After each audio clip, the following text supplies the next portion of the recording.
the most realistic online racing sim ever made. This is iRacing. Detailed laser scan tracks, fully dynamic real-world cars, and over 50 series to choose from. 6 online world championships offering over $100,000 in annual prizes. This is the original esport racing game. This is iRacing.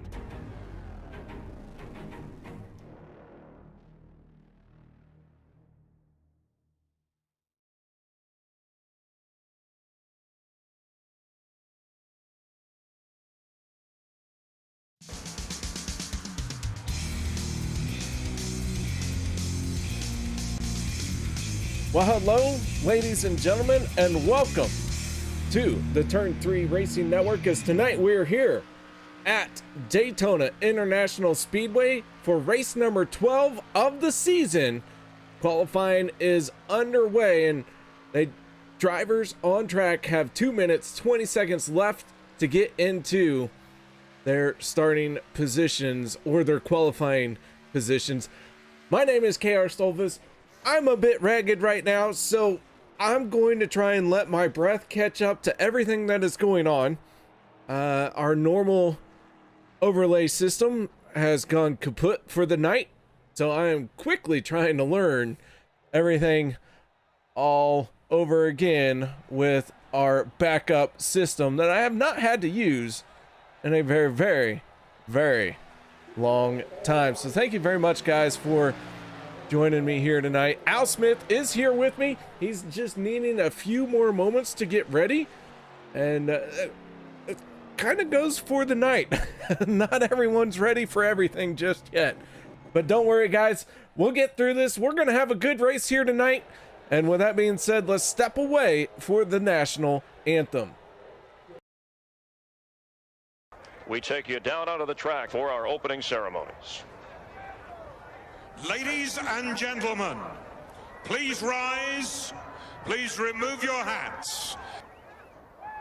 Oh, say, can you see by the dawn's early light what so proudly we hailed at the twilight's last gleaming, whose broad stripes and bright stars through the perilous flight o'er the ramparts we watched were so gallantly streaming, and the rocket's red glare, the bombs bursting in air, gave proof through the night that our flag was still there.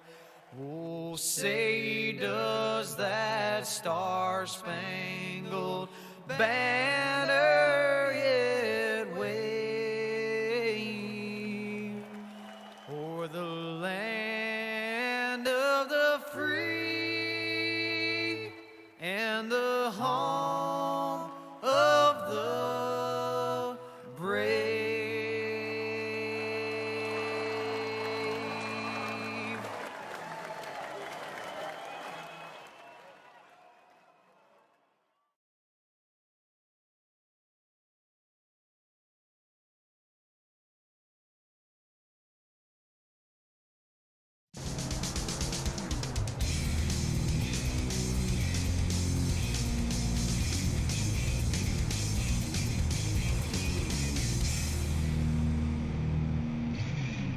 Welcome back, ladies and gentlemen. Thank you very much for joining me here tonight. I am your host. My name is KR Stolfus, and in the booth with me is the analyst himself, Al Smith. Al, how you doing, bud? Not too bad. Ready to get going down here in Daytona. Glad to be back. Glad to have everybody watching here tonight. Make sure you hit that thumbs up for these drivers as they get ready to go. The KR, the sand is running low on making it their way to the championship, and tonight could be a deciding factor for a lot of these drivers, whether or not they're going to make that top 16. All right, let's go ahead and take a look at our starting lineup for tonight. And I have no idea if this is correct or not. It kind of looks like it. Because I'm not sure if I've hit the right button. Okay, sorry. I'm getting serious. We're serious. All right, row number 1. I do believe Jeff Crosby Jr. won the pole at a 50.340. Steven Karosik on the outside of row 1. Row number 2 going to be made up of Cody Nagels and Sebastian Marin. Row 3, Peter DeBorgia and Jim Mayer. Row number 4 will be the 17 of Jimmy Reynolds and the 27 of Sean Stevens. Row 5, the 63 of Logan Helton and the 14 of Vicente Guerrero. Starting on the inside of row number 6, it's to Hunter Reynolds in the Reynolds wrap number 26. Outside of him for Checkered Flag Motorsports, so number 77, that is David Booth. Zach Workman, last week's winner, will start 13th, and outside of him, the number 1 of Zachary Lima. On the inside of row number 8 will be Gabe Butler in the number 88, and outside of him, the 62 of Les Levy. Your 17th starter will be Sean McCara, and outside of him, Daniel Holloway in the Hershey Kisses number 21 Camaro. Rick Sebrands will start 19th, and the driver that's just down the road for me, the 04 of Mark Mann, well, he will roll off 20th. Row number 11, Kevin Freese and Tyler Miller. Row 12 will be Eric Laurie and Dave Hunt. Row 13, Anthony English and Josh Milam. Row 14, Zach Fritsch and Richard Kuhn. Row 15, Casey Gilchrist and Rob Connors. BK Anderson and Nathan Warren will make up 31-32. 33rd will go to Jeff Crosby, David Overstreet, Jeremy Funk, Brian Wang, Ron Guerrera, Andy Brigante. In your 20th row, we'll see Richard Sanchez and Dan Harrington. That is your 40 car starters here tonight. There, and this is going to be a good one here at Daytona on the high banks once again as we get ready to go racing. Green flag is out. 100 laps are scheduled distance here at Daytona. Jeff Crosby Jr. in the 33 leads this field into turn number 1. Side by side, this field holds steady for the moment. Want to give a shout out to Bobby Helton, Kevin Nagels, and Alan Fritsch all chiming in. I'm sorry, guys, your drivers, they're going pretty slow right now.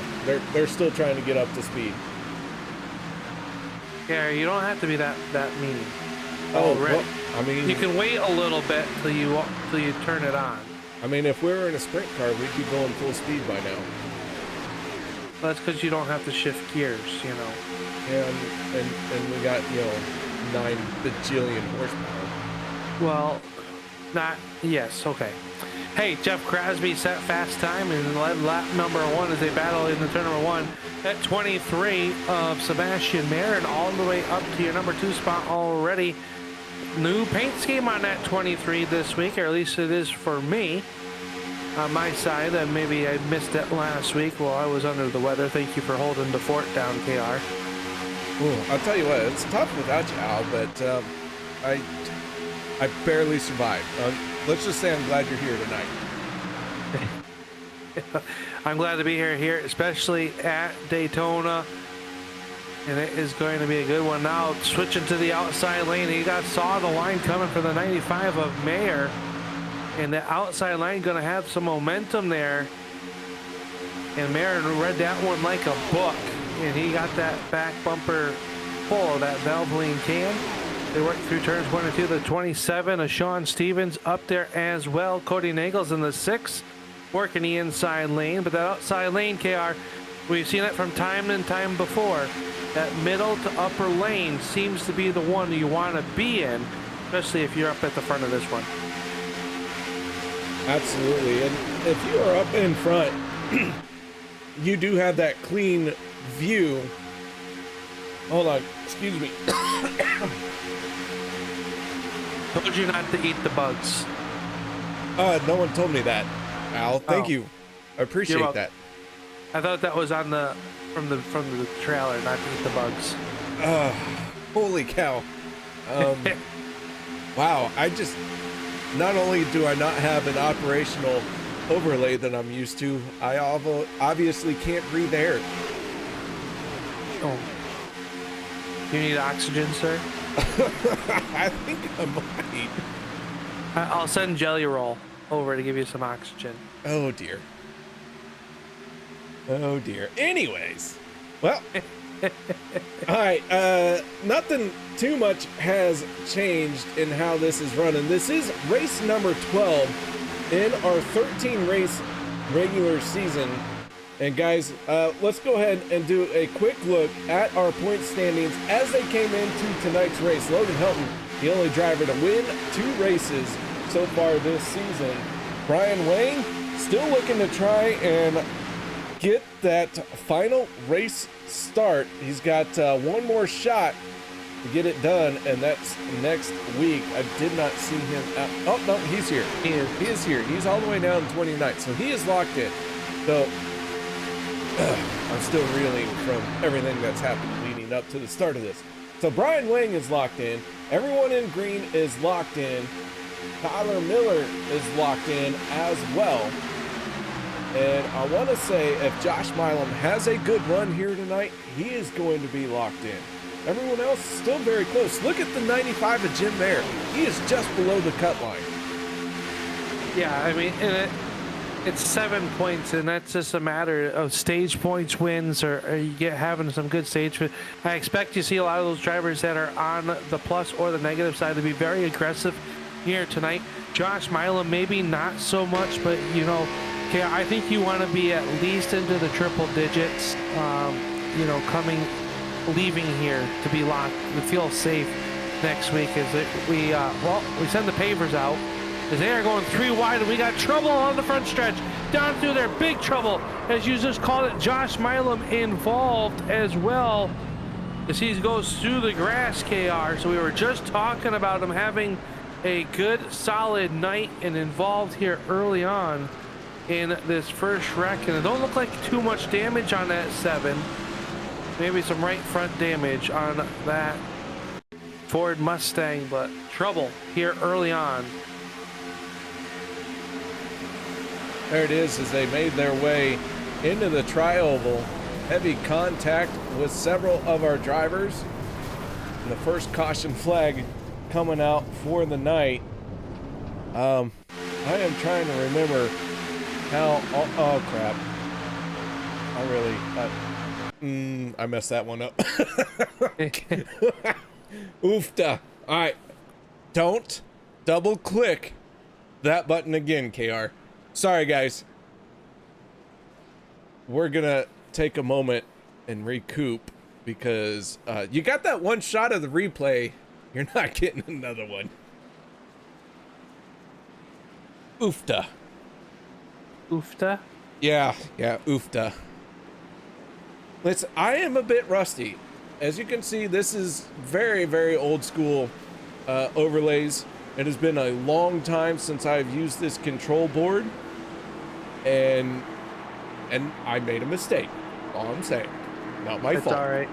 Yeah, we have a few of our broadcasts here on the Turn 3 Racing Network here tonight that had to be relegated to using the old, I will call it the old school, the old overlay system that we had. Our current overlay system having some technical difficulties. So KR, well, I'll be quite honest with you. I don't think I've ever used this overlay, so I am no help to you. So I'm the age of the new school broadcasting here on the Turn 3 Racing Network.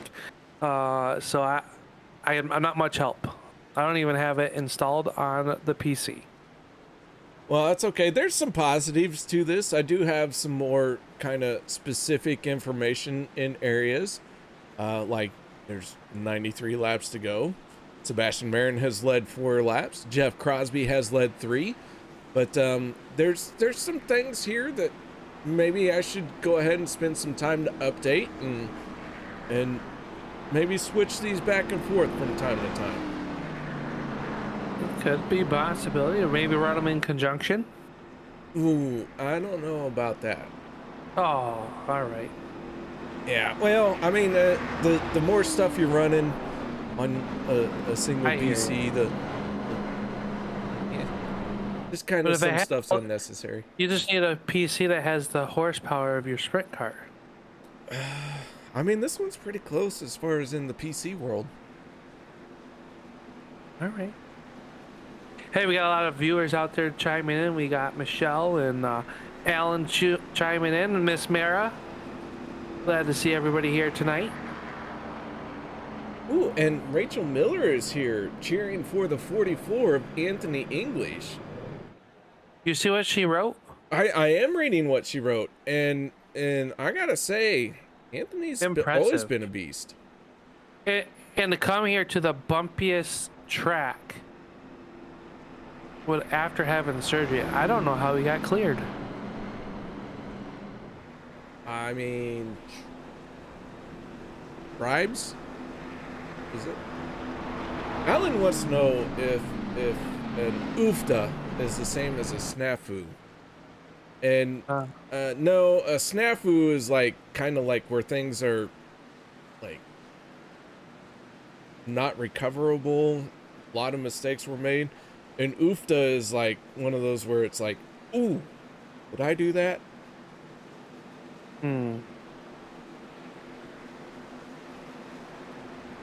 Well, it is possible. Like, okay, so an oofta, let's say you're swinging a hammer, right? Yeah. And it hits a fender on the car that you're working on. That's an oofta. Okay? But a snafu would be saying you did timing chains on a Colorado and you didn't get it right, and now you tagged all the valves. That would be a snafu. An oofta is like a one hit incident. A snafu is big time trouble. Gotcha. I mean, they're both trouble, but one's catastrophic in multiple ways, and the other's just like, ooh, I shouldn't have done that. Well, I'm glad you cleared that up as the green flag comes back out here, KR, to save you from any further explanation. Sean Stevens did not pit, the only driver not to here on this first caution. Flag member stage 1 will end at the completion of lap 25, or if the yellow rag were to fly anytime around lap 25, unofficially. How about the Korosek working to the outside, and a nice run on the backside of Sean Stevens. He's getting a push from your pole sitter, the Skull Bandit, the 33. That is Jeff Crosby Jr., and he's got Jim Mayer, the Hall of Famer, right there behind him. Remember, Mayer, as you showed, KR, only 7 points behind the cut line at the start of this race. Those were not obviously live points as they run.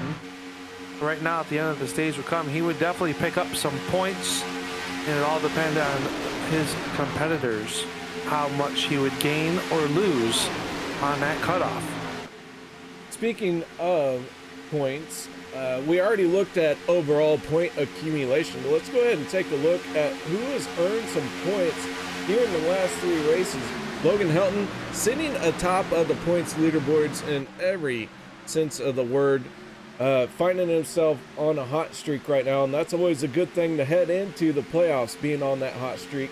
But Sebastian Marin, Cody Nagels, Zach Fritsch, and Zach Workman all right there with him. So these guys picking it up when they need to the most. And you talked about stage wins. Logan Helton has 4, Kevin Freese 3, Josh Milam 2, Jeff Crosby Jr. with 2, Jim Mayer, who's needing a good run, has 2 stage wins as well, and then everyone else having 1 stage win in this list. So it is still early to be talking about stages, as we got one car trying to be a lawnmower. Maybe he decided for the moment he was going to be a cow and eat some grass, but gathers it back in and they stay green. Yeah, we got 2 retirees early on in this one, KR. Looks like the 32 of BK Anderson has taken his tied machine behind the wall. And the 31 of Casey Gilchrist also no longer on pit road. The clock not running. It does not look like those 2 drivers will return here tonight. So a tough break early on in this one for those 2 drivers.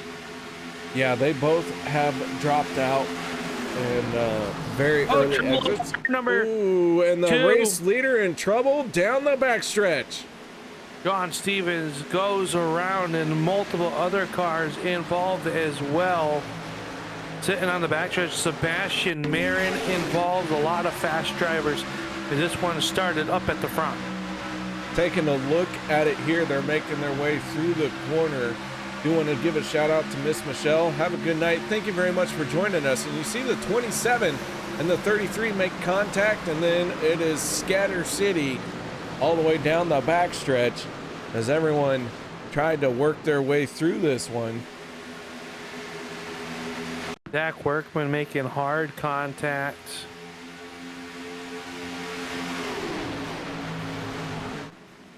Tyler Miller involved in it as well. Cody Nagels just went for the slide through life. Looked like maybe a 21 of Daniel Holloway, slight contact, but he was able to drive away on this one. On board with the 6 of Cody Nagels.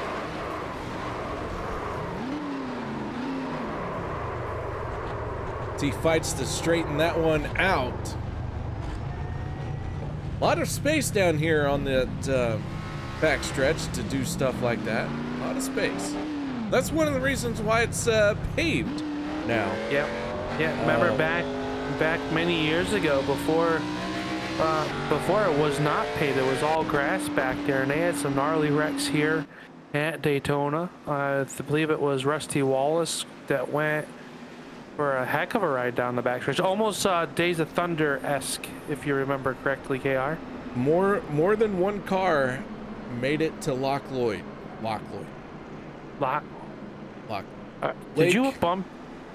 So did you snafu your head today? Dude, Loch Lloyd is what's the name of the lake at Daytona? It's like Lake Lloyd or something like that. Yes. Yeah. That's what I was trying to say. You want to know why that's there? Or do you know why that I do know why it's there. It's there to entertain everybody who wants to see a drag boat race. True. But it's also there because it's where they got all the dirt to make the banking here at Daytona International Speedway. True story. That is also true.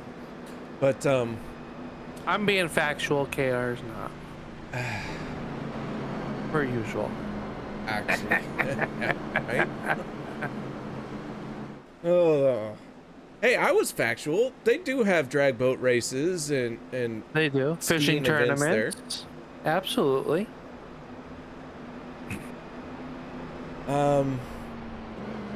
Yeah. So, while we're under the caution flag here, KR, I want to know if you were paying attention to iRacing's book face page on April Fool's Day on Saturday.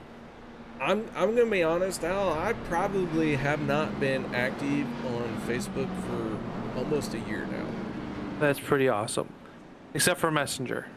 I do use Messenger. That's because a lot of people I need to be in contact with use Messenger, but Facebook, the scrolling Facebook, however you want to call it, the social media not platform. So much. Yeah, not so much. I got tired of every other post being an advertisement, so I was like, okay, peace out. Yep, I'm with you. Well, anyway, iRacing posted a picture of their work in progress of rain coming, and to Daytona. I'm assuming it will come to Daytona, but my assumption would be it would be only for the road racing side of things. But if not, can you imagine a super speedway race with the rain tires? I mean, it's my time to shine. It can't be that much harder than dirt. And you mean time to shine because you'll finally take a shower because it's raining? Oh, well, define shower because there still won't be any soap involved. Oh Lord, if you could only smell the booth. Right? Smells like popcorn. Mm-hmm. And Motor oil. motor oil. Thank you. Yes. Oh my, we're having fun here. I am really struggling with the change in the overlays. So guys, as long as you can bear with me and have some fun with me, we'll get through this tonight. We will take the green flag with 84 laps to go in our regularly scheduled program. Keep in mind, we will have 2 attempts at a green-white checkered. Oh look, Al, your Ford butt stain's moving to the road. That's the Mustang EV. It needs to be recharged. Oh, weird. All right, so Steven Karosik in the 027 jumps out to the race lead. We get back after it into turn number 1, side by side. Here comes the 33 of Jeff Crosby Jr. working that outside lane. He has Zachary Lima to his back bumper, Kevin Freese, and the 26 of Hunter Reynolds, who is involved in the first caution, recovering from that spin right there to be the 4th car in the outside lane. Yeah, Reynolds doing a good job. Wow, to wonder though, KR, if that is the backup car or not. I am not sure if he had to jump into the backup car. So you got to run a little bit defensive if you are. But I can't remember if he had that big of a hit in that opening wreck or not. I'm assuming that looks like a new car. New wrap on it, at least. Some new tin foil. New tin foil. I like it. Does that go on your head? It could, absolutely. You tell me with that, and you tell me that I wear the tinfoil because of all my Ford loving. You kind of have to. But don't worry, if you like GM, you like recalls. That's true. You know what GM stands for? Total recall? General mess. Oh, yeah. Yeah, it happens. Yeah. Speaking of general mess, by the way. Oh boy. Yes. By the way, they can't even give me correct information in their service manuals on how to fix their car. Well, just hit it. You just gotta snafu it a few times with a hard wrench. No, I'll just reach out, contact them, and be like, "Hey, this is messed up," and they're like, "You're talking to the wrong person." I'll be like, "I don't care. You're not on my paycheck." Right. I tried. I tried to tell them it was wrong, and they're like, "You need to contact someone else." And I was like, "No, I don't." Right. All right, trying to be a little bit tamer now here as they cross the line to start lap number 19, getting close to the end of this stage. We had plenty of yellow flag laps here, so I don't think fuel will be an issue. I do not expect to see anybody come back down pit road since they all came down on at least lap 7. As they come up behind, looks like that it would be the number 9 of Nathan Warren. He'll bow out of the way and go down 1 lap to the arrears to your race leader. As they are starting to stack up 3 wide for the front of this one. And they are there. Jeff Crosby in the middle with behind him the 25 of Freeze. They'll drop down now. Keep an eye on that W Energy number 63 of Logan Helton. He's been fast all year long, KR. Yeah, Oh, and this is not going to blend well. He makes contact with Krosik. We're holding on to it. Kevin Freese now in trouble. Richard Kuhn gets into the side of the 26. Are we still green? No, caution flag has come out. But I will say, I think everyone saved it, pointed in the correct direction. Holy cow. Just as I said that they were tame, they proved to me to be a liar. Right? We're going to go on board with the 47 of Richard Kuhn. Here's the 4 Rick Seabrands. He blends back in. Things are happening there because of that. Contact, sideways, contact. Hold on to it. And we get through it. Well, there's some damage, don't get me wrong. But, wow, that could have gone a lot worse.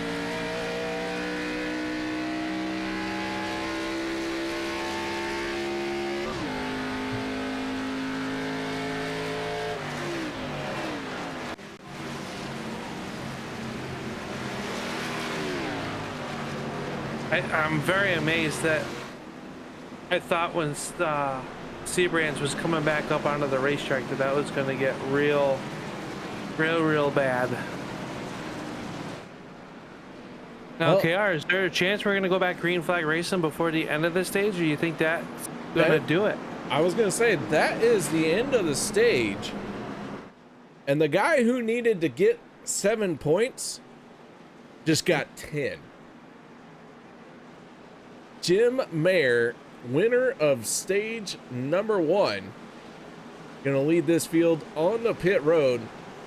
Oh, and the Krosik almost got in the back of the number 1. But Jim Mayer winning stage number 1. So good job to Jim. We're gonna pull him up just as soon as he is done with his pit stop.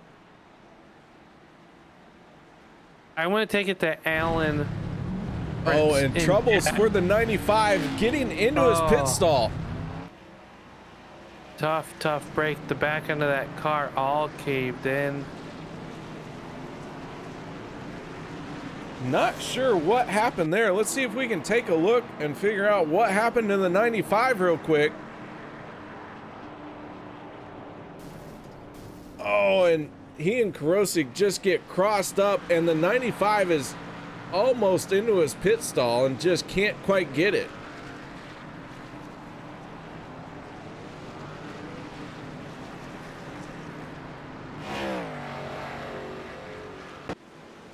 All right, so all of that going down on this pit stop. Jim Mayer entered pit road first, still sitting in his pit stall trying to hammer out that damage. And Al, I would feel bad for him, but he forgot to color his pit box. It's red And green, the default colors. Oh, it's not important. It is in my world. Hey, you wanna talk to him? I don't know if we should or not. He might be a little angry. Well, then I'm gonna let Al Smith talk to our stage 1 winner. Yeah, our stage 1 winner here is Al and KR up in the booth. Jim, you got a copy? Yeah, I got you. Well, you pick up the stage 1 win. You came into the night 7 points behind the cut line, so taking a big swing there, but then a little bit of trouble there getting into your pit box. How bad's the damage? I think it's going to hurt. Every point matters, and we have not had much luck on second stages this season, so I don't know. We're trying to get in the pack and stay in it, but I think it's going to hurt. That damage is going to hurt. Pretty good hit there. Yeah, the back end looking pretty worked up. Talk us through stage number 1. How'd you get up and be able to win that one? Looks like the track maybe a little bit greasy, and the racing's pretty fierce out there. Yeah, it's tight racing. You know, I don't know how to describe the car today. It's stable, but it's almost too stable. That makes no sense, I know, but it's oddly stable, and I think when you put that with tight racing, maybe some netcode deals early on there. Big shot from Rick to get to the lead there, so huge shout out to him. Pretty unfortunate though that he got a little high there, I think, and got into that high lane and forced him off the track. But yeah, every point matters, so we're going to try to get back up in there and into it, but I think that damage is going to hurt. All right, buddy. Well, I know you're going back to Green Flag Racing. Good luck here. Now we'll talk to you hopefully later on tonight. Sounds good. Thanks. There you go. That's Jim Mayer, winner of stage number 1. KR, it's got a little bit of damage to that car, but I think we'll be okay. He says we'll see if stay in that draft there, get through stage number 2. Could be a blessing. Maybe he'll miss something that's going to be up front at the start of this one. But pace car is down back to the charging station, and Lima going to lead us to the green flag with Logan Helton to his outside. Back underway we go. Everyone getting to the throttle just as hard as they can as we go on board with the driver of the 1. Hugging that yellow line, doing a nice job. Great onboard shot. Thank you very much, Zach, for carrying this camera. And if I knew how to get it off of there, we would. Al, cover for me. Yeah. We're working down in the turn number 3. Logan Helton on the outside lane. He's got Dave Hunt in that 53 right there behind Lima as they work through turns 3 and 4. They come down here to put lap number 24 into the books. So this stage will end at the end of lap 50. As they work down here into turn number 1, Logan Helton on the outside. He's got the 510 of Richard Sanchez right there in his back pocket. I've decided, KR, that Alan Fritz is a huge Ford fan, just like me. Just based on what is going on in the chat room. So we'll see what's going on. Alan, I love you, buddy. And they are pushing and really working hard here in stage number 2. Josh Milam starting to make his way back to the front. Dan Harrington in that 62 started back in last place here tonight, I do believe. And he is all the way inside the top 10 for the first time here tonight. Some damage to that number 80 or 82. Yeah, he had some damage earlier on in one of our replays. That hood had blown off, and it is still off. So he's trying to limp this one through. But Al, I do want to point out, Alan is a bit of a mechanic himself, so 2 mechanics here don't have anything nice to say about Ford. I don't know what more you need. I mean, you didn't say anything nice about GM either. Just saying. I mean, I will. Got the Corvette. Yeah. That's exactly what a Ford owner would say. Well, I can't beat that. I'll get in my minivan and I'll beat it. With what? Storage space? Any minivan. You can do that with a Lamborghini as well. I've lost every race against a minivan. Hell, that's just because I've never lost a race against a minivan. Al, you're just... Minivans are fast. No, Al, I think you're just slow. I'm sorry. Logan Helton out in front. Oh, this is not going well tonight, guys. I am so sorry.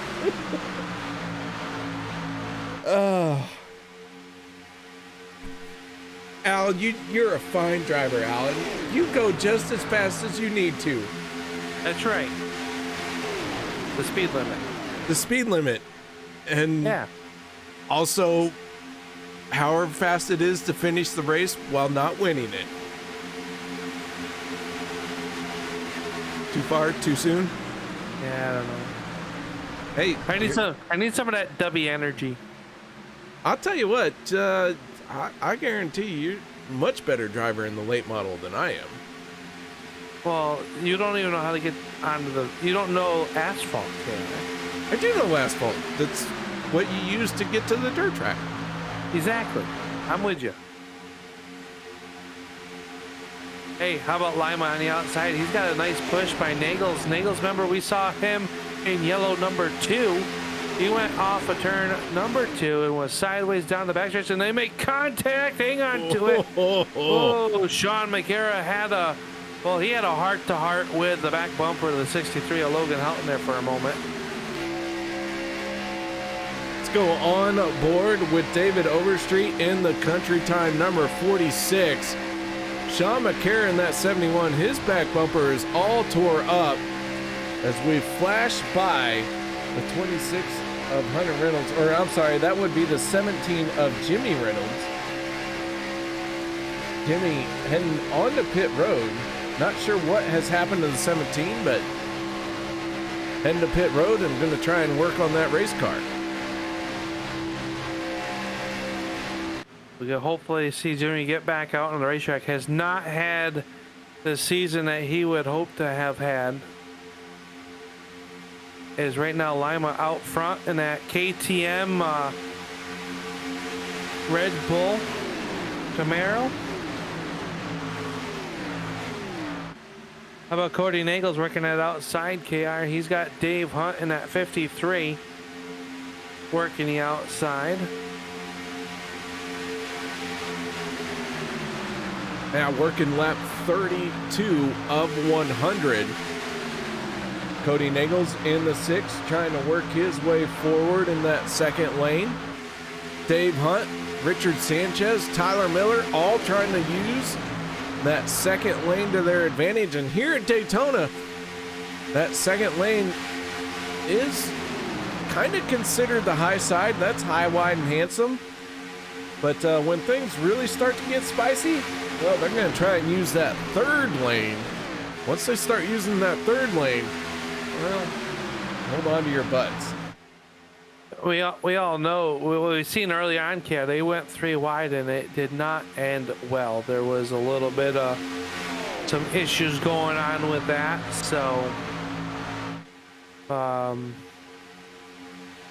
yeah. Nothing else I can really say about that. Just 3 wide racing here at Daytona, and especially in the hot sun as it is, these cars start moving around. But stage number 2 looking so far okay. They all trying to make it here to the first pit stop, and I do like David Overstreet's paint scheme in that 46.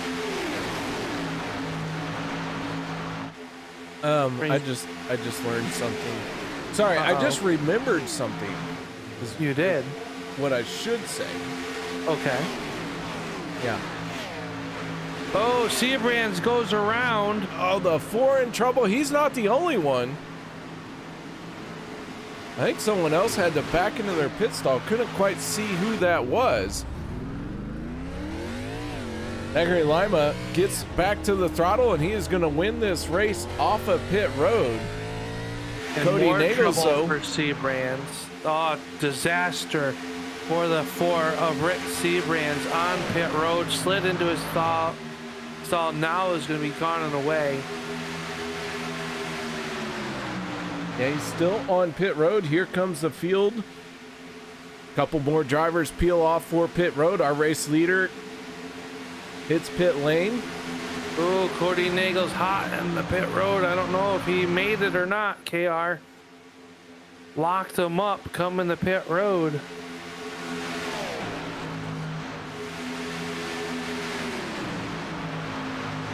The group that has stayed out has the 26 of Hunter Reynolds up in that third lane. I briefly talked about it, and you can see the 4 of Rick Seabrands about ready to be swallowed up by this pack. Seabrands holding that yellow line. Everyone else going to have to try and work their way around, and Rick just wants to blend in here and try and gain that draft speed as fast as possible. 3 more cars peel off for pit road. And you got the Fords of Josh Milam, Zach Workman, and Tyler Miller all coming down pit road here tonight in this round. And the saving grace for Seabrands really, well, it's kind of a saving grace, KR, with that he is in this group right now. He's blending with cars that are coming off of pit road. They're going to get back on the lead lap. He's going to have some drafting help for when all these other drivers do peel off to come make their pit stop. Flashes by the 62 of Les Levy. Got to talk a little bit with Les Levy before this race here tonight, and he is running on his car, Maker's Mark 62, or on the 62. You can't see it anymore, but on that hood was number 46 of Maker's Mark, and I was talking with Les, and we both agree that's a pretty good bourbon. I have never had it before, Ken. I'll have to try it. You might have to try it. Branch out away from your Captain Morgan and come to the dark side and join us on the bourbon. Yeah, but you know, Captain, he's only left me out at sea a few times. Well, if you don't want to keep having your sea legs, come on down to Kentucky. All right. So the 62 and the 40 of Peter DeBorgia. We haven't talked a whole lot about Peter DeBorgia. That race car is tucked in tight behind the 62, and that extra life machine is going to be a little bit slow here as he tries to push that 62, but you gotta work with who you can and who's around you. Yeah, it definitely is true. And looking right now, KR, at who has come down pit road, what lap, we only have right now roughly the top 10 cars that have not come down pit road. Stage 1 winner Jim Mayer is right there tucked in line. He is in with some fast company. He's got Mark Mann. He's right there with Lori Miller, Ian Helton leading that group. So he's in there with some fast company, able to stay up in the draft, which we heard in our stage 1 break. That was his goal, was to make sure he could stay in the draft and stay in line. And he has done that so far. After starting towards the back of the pack, he is currently in the 20th position as we wait for the front group to come down pit road. Still being led by Richard Sanchez in that Jasper number 510. Love that paint scheme. It's a good looking paint scheme. That was the old Dave Blaney paint scheme. Who else drove the Jasper car, do you remember? There was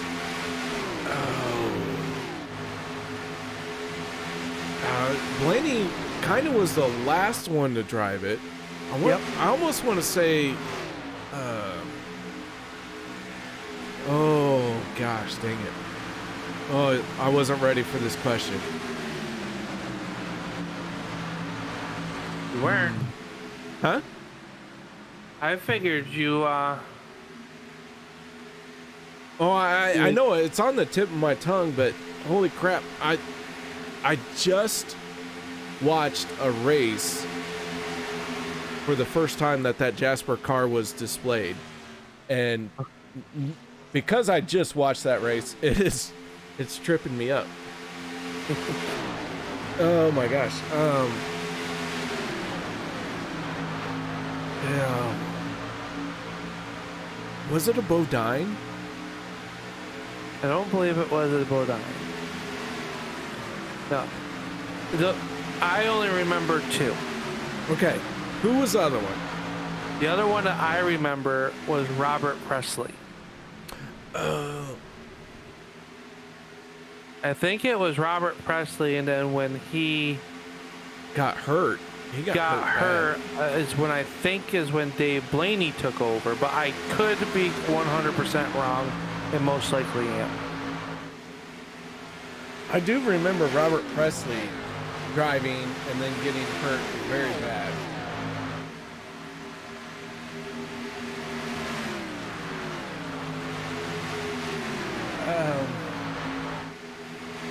I don't remember him being in the Jasper car. No, I think that's probably... It was the blue car. I remember it was like blue, white, and red was Robert Presley's car when he drove the 77.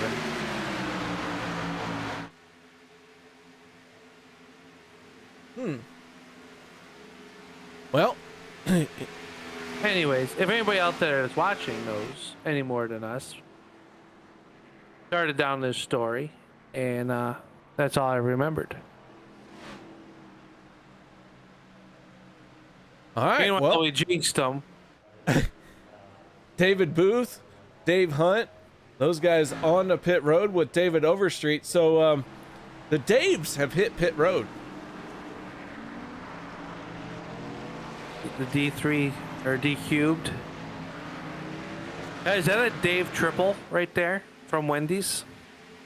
Ooh, I don't know, but they're about to be swallowed up by some fast-moving race cars.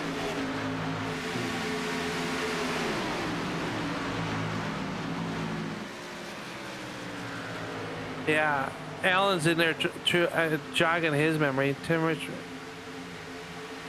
Kevin Nagel says Tim Richmond and Ernie Irvin also drove for Jasper. Jasper, with the Jasper engines on the car. What I feel like Jasper Motorsports was a I feel like team. it was a thing. Yeah, I believe that was car. I'm thinking with the Jasper in the car. I know Presley and Blaney for sure. I want to say Morgan Shepherd maybe drove for them too, but I mean it might have been just the team, might have not been the Jasper car.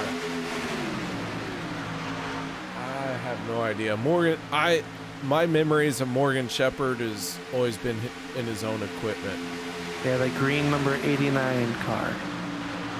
Not always the green, but just always in his own equipment. Either way, our stage one winner, despite his bad pit stop, he's back out in front. He is. I mean,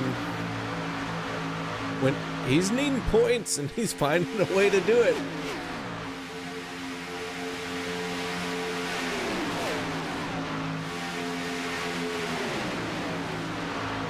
Also, for those of you guys who don't know, not only am I dealing with overlay issues and trying to relearn everything and playing with stuff behind the scenes, multiple police cars, policemen, or women, not 100% sure because I've been locked in down here. Let's just say there's been an event going on my street. I'm surrounded by concrete. I haven't heard any gunshots. If you guys have heard them, great. My wife hasn't come down to tell me to shut it off, but I have been informed there are a lot of policemen. Police are involved on my street right now. What is going on, KR? Please stay safe. I am Heisenberg. I am the one who knocks. That's what I remember. So this broadcast couldn't get any more distracting. Here we go. Tim Richmond dies right as Earnhardt picked up what was late 80s. Yeah, Richmond died late 80s, but I don't get the tie-in, Alan.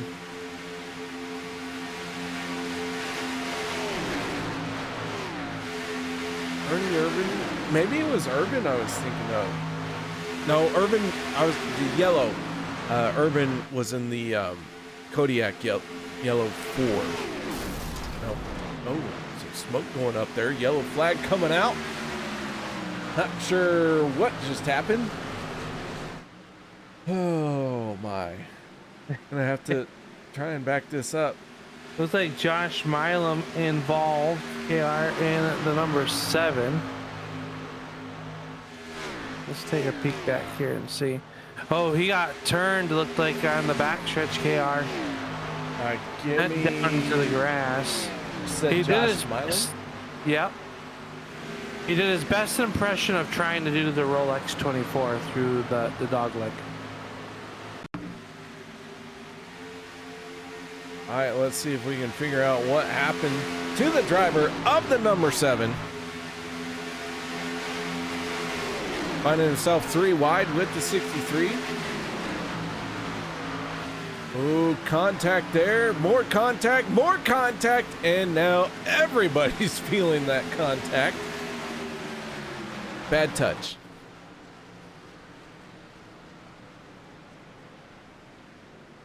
See if we can't take another look at this one.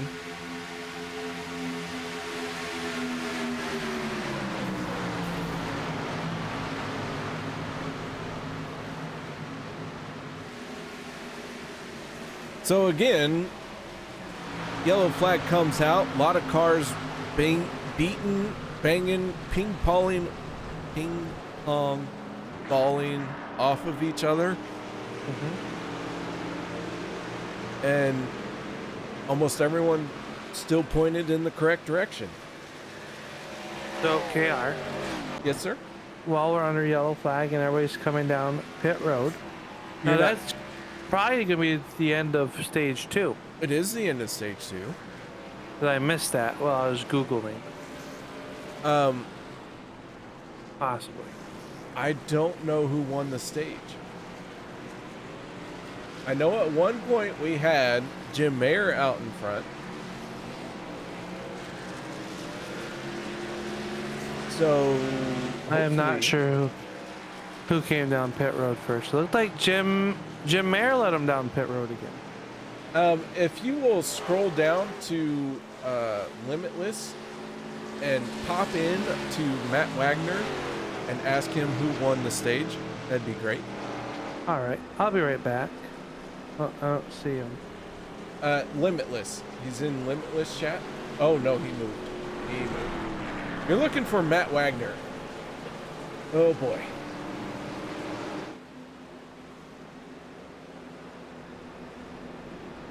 You know what? They're all doing things. Either way, Steamy out in front. This could not go any more off the rails. Oh.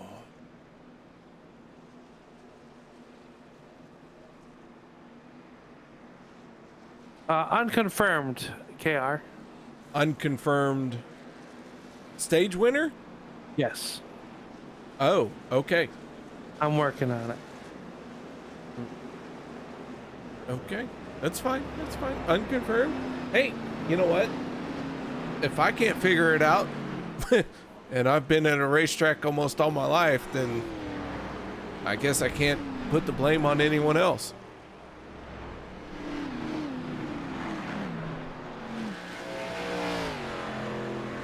Okay, Al. Yes. So lights are out on the Ford Mustang, All right. but I have to ask an obscure racing question, Okay. and we'll keep it in NASCAR. All right.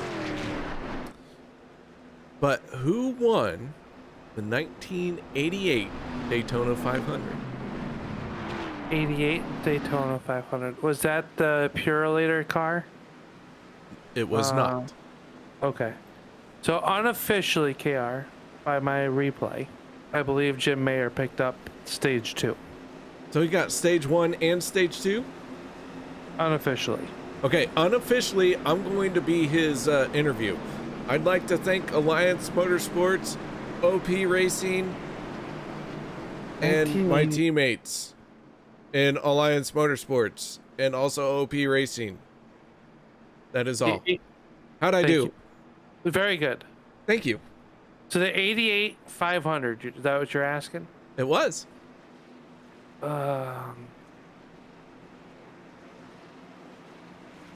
I don't know. I was barely 2 months old at that point. A little over 2 months old. I don't know. I don't Well, remember. We go I back thought it to was- the green flag. All right, Al. We'll throw it out to chat. Who won the 1988 Daytona 500? As we're at Daytona for this one. And Alan says Bodine, and that is incorrect. Okay. Good guess. Good guess. Good guess. Yep. Good guess. It wasn't Petty. It was not. Petty's last win was in '84. I want to believe. I think. I don't want to believe. I believe that is what his last win was. That was the 500. Or No, in period, in NASCAR. I think his Gotcha. last Cup Series win. Alan Fritsch says Allison, and he's on the right track. But which Allison? Bobby. I don't know. It wasn't Davey. It was I not don't Davey. believe- Where did Davey finish? 4 bonus points. Oh, for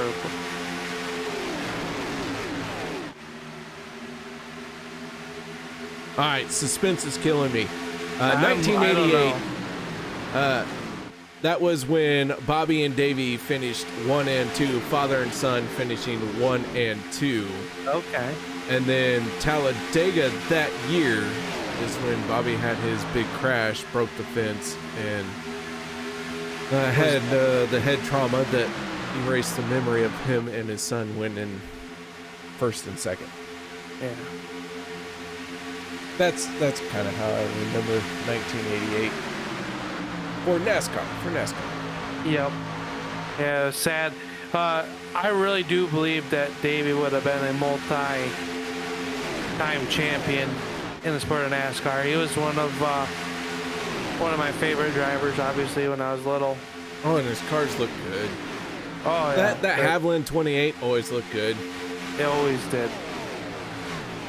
Even after Davey, Ernie Yep. Irvin jumped into it. Urban was in it, and then Yep. the Texaco car went Oh, to jail. oh my There goodness! goes They're around Holloway. again. Oh, Oh, big trouble. That was a 9 and 8 and Warren Hard in the outside wall. That 63 of Logan Helton down through the grass. that's a One car snafu. up on the side. Alan, Eric that's a Laurie snafu. is trying to get shoved over by Mark Mann. Mark Mann being a team player here. Not sure if it's going to work. And now it looks like they might be turtled. Oh boy. All right, let's go off the nose of the 88 of Gabe Butler for this replay. Embry-Riddle, number 53, just ahead of him, and they make their way into the corner. You can see the 59 gets a little bit loose. Everyone checks up.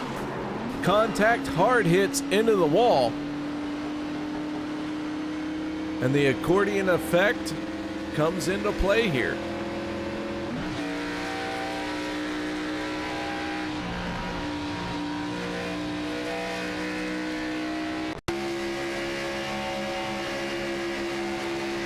Well, unofficially, if Mayor, that's 20 points he's earned so far here tonight, KR. And for someone being 7 points below the cut line, that's huge. That's huge. Yep, absolutely. You owe me a Coke. I'll put some captain in it. All right. You really got to twist my arm on that one. All right, so on the pit road come our drivers. So Alan says that he loved Earnhardt, but I don't believe if Davey lived that Earnhardt would have had 7 championships. I disagree. You don't think so? Okay, if we're going to talk about who lived and who didn't, I think Earnhardt wins 2 more championships before it's all said and done, if he lived. I truly do. Because look at what happened with DEI in 2001, 2002, Yeah. 2003, right? That's being led by Earnhardt. Earnhardt,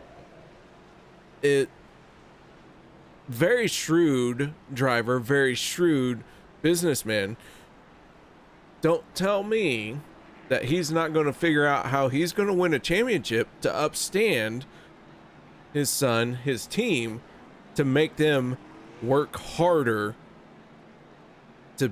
to beat him, right? Yeah. So But I think Earnhardt, I truly believe, looking I at feel- everything that happened, everything that was going Yeah. on, I think Earnhardt could have won 2001. It's hard to say. Oh, I also believe that if Yeah. Alan Kulwicki didn't have his incident, that's that's another name that changes steals everything. It Correct. steals a championship or two. I think that's what the point Alan is making in chat, is that if Davey didn't have the accident and perish, Or Allen. or Alan, Earnhardt, you or know, Neil it takes. Bonnet. Because let's face it, you know, like you have Petty, you have the people that have the championships. The modern day, I don't like to compare any of them. So Petty's is impressive. What Earnhardt did winning 7 is impressive. Jimmy Johnson winning 7 is impressive. Anybody that wins one is impressive. Not Kyle Busch. Not his first one. No, not. Sorry, but, I went there. Sorry. well, you did. I mean, you still got to win a championship. You still got to run well, or you know, you have to drive. Yes. You know,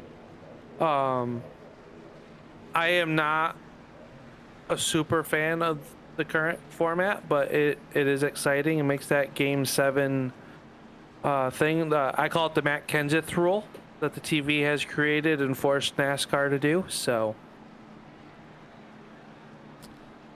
just my 2 cents. All right, and some of you all might be wondering why we're talking about it. Well, because it's led to stage racing.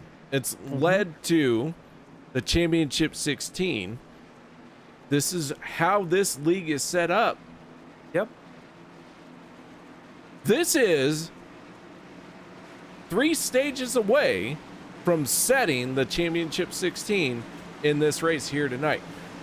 And we're trying to give some history, trying to give some relevance to everything that's gone on. And yeah, I mean, good grief. So many good race car drivers have been taken in their prime. Yep. Or in their twilight years, or before they even hit their stride, but everyone knew that stride was going to be huge. That's part of racing. You think I'm thinking Kenny Irwin and Adam Petty? Absolutely. The ones that were taken before this, like they even got to really prove what they could do. Tim Richmond, obviously he was a wheelman. Oh, Richmond. I'll tell you what. Richmond and what's Hunt? What was his first? Formula One. Battled with Nicky Lauda. James Hunt. Yep. Yeah. James Hunt, Tim Richmond, those two guys, I look at them and they're like, I'm a race car driver. I'm going to do whatever I want, and you all just have to keep up with me. That's how I look at those two. And they burned out quick, but good grief, am I not slightly jealous of that? Yep. Right now, it'll be Jim Mayer leading the way here. Unofficially winning both stages here tonight. Came in below the cut line. By my math, that's a 20-point swing to the good. Now, it depends on where everyone else that he was fighting for points finished. And right now, how about the 0-2-7 of Steve Perozek? He's working the outside of that snap-on Camaro. He's got Sanchez right behind him. Here comes Tyler Miller in that 24 to the backside, giving that Valvoline can a little bit of a push, and they're all going to sneak by the 071 of Laurie.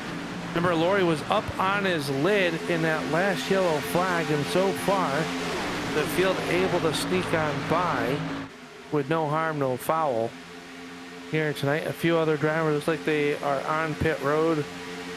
KR, it looks like Gabe Butler, Rob Connors might have called to the night. Jimmy Reynolds as well.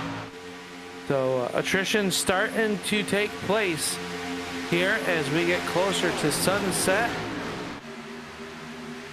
And this one is quickly getting ready to come to an end.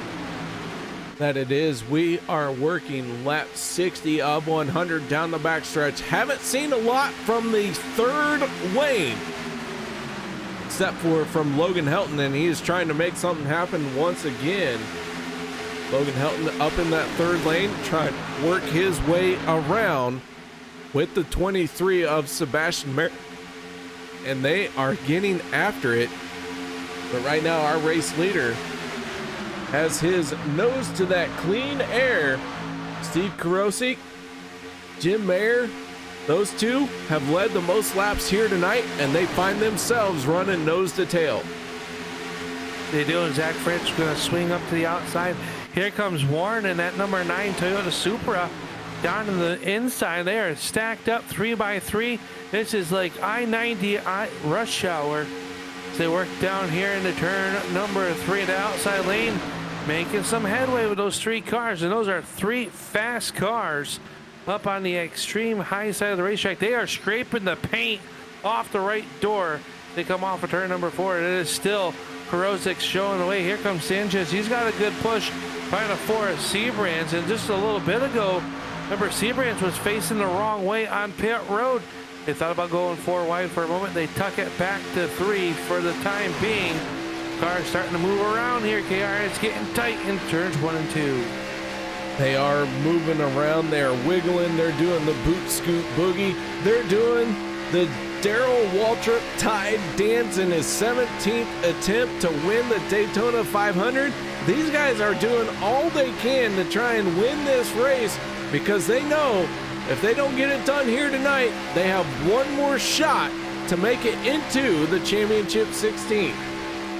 They come off of turn number 4. They are still 3 wide now for the race lead. Zach Fritz getting a good push by that 63 of Logan Helton. He's got the 23 of Marin giving him a good push. So 3 cars on the extreme high side, all by their lonesome, starting to make some headway, looking to take over the top spot. They pull even off of turn number 2, and down the Daytona super stretch they will come.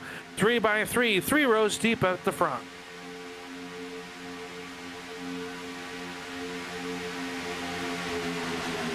Three wide, Zach Fritz in the 12 in the outside lane, had his nose in front of everyone else, but as they make their way through the corner, Sanchez and Karosik find a way to come out on top, and leading that lap, that was the 27 or 027 of Steve Karosik. Karosik showing the way now. Sanchez will put that Ford Mustang nose out front, but don't look now. The top line has a 4th player. The inside lane is only down to 3. Side drafting back and forth. The cars dancing around down the backstretch. Here they come. In the turn number 3, Zach Fritz with a great push by Logan Helton to your race lead. Currently into the corner. Sanchez washes up the racetrack. Fritz will wash down, dropping down to that middle lane. Everybody's still able to point it in the right direction as this action is great. Now with just Mark Mann gets into the back of the 14 of Guerrero as he checked up for Overstreet. Yellow flag coming out, and they're still wrecking in the tri-oval. And that started coming off of turn number 4. David Overstreet in the 46, Vicente Guerrero. Let's go ahead and back this up just a little bit and see if we can't figure out what happened to these two. We go on board with the 46 of David Overstreet. 77 of David Booth just ahead of the 46. Jeff Crosby Sr. and you can see the 46 had to make a move because he thought the 77 was coming up. And that's when he makes contact with the 14.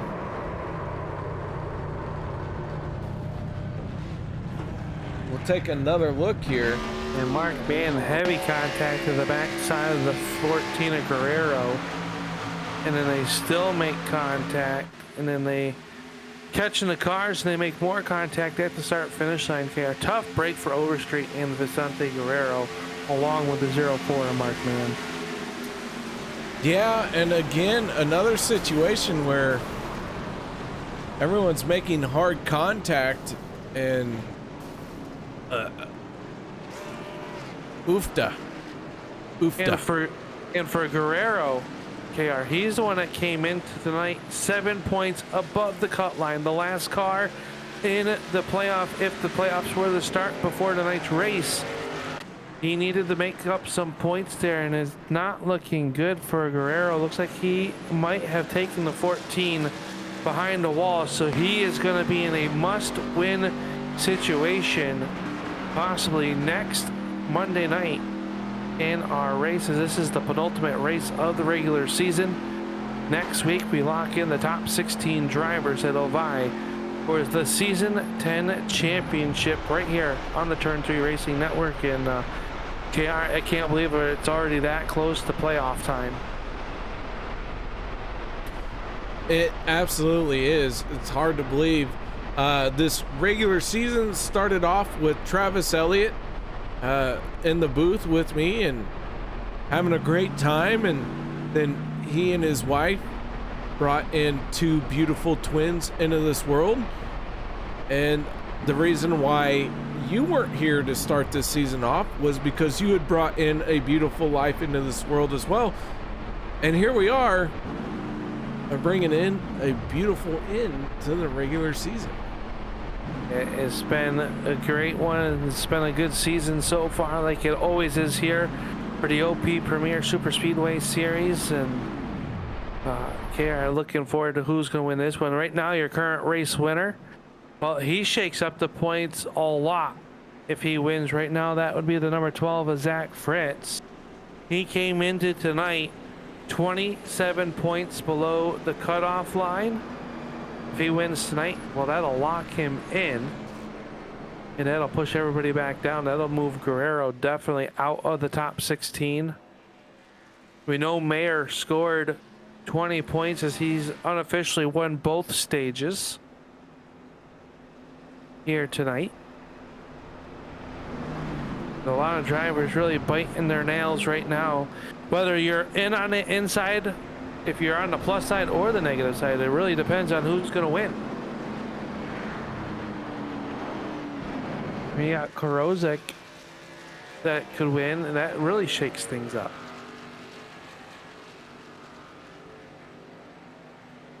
Lights are out on the Ford Mustang pace car. The 027 is Steve Korosik. The 12 of Zach Fabrici on the outside lane. The 95 of Jim Mayer and the 510 of Richard Sanchez make up row number 2 for this restart. And then it is the 4 of Rick Sebrands and the 63 of Logan Helton. Look out, folks. Alliance Motorsports starting to make some noise at the end of this race, but Zach Fritz, he ain't alone. He ain't afraid to be alone up there. No. He's got some blue oval help up there. He's got the 510 of Sanchez. He's got Tyler Miller, Josh Milo, Sean McCarra starting to make their way back towards the front as well. So we will see. Everybody will see what happens coming up here. We've got just under 30 laps left of action, or just over 30 laps of action left to go here tonight. So this one out, Korozek on the inside, Zach Fritz to the outside. He's got Jim Mayer pushing him, Korozek down low, along with the number 4, Rick Sebrands, as they work down the Daytona super stretch, getting back up to speed. Outside line formed up a little bit quicker that time, and now Zach Fritz will drop down low to stop the advances of Korozek. I'm still trying to learn this overlay. Keep in mind, it's probably been 2 years since I used this, but we are on board with David Booth, currently finding himself in 14th spot. Zach Fritz in the 12 is our race leader. He is hugging that yellow line.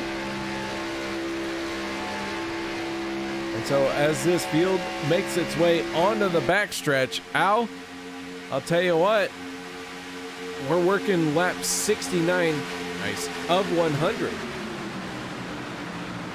That we are, and that sun is setting. You can see it as they work through turns 3 and 4 right here. The sun in the driver's eyes as they enter turn 3 and come off of turn number 4.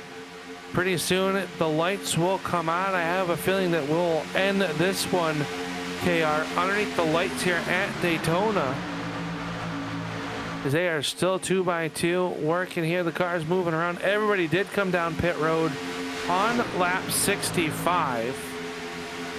So another 35 laps to the scheduled distance of this one. I believe we'll see at least 1, if not 2 more pit stops if it stays green. We go on board with Brian Wang. Started in 36th spot, finds himself in 26th, tucked in behind the 97 of Jeremy Funk.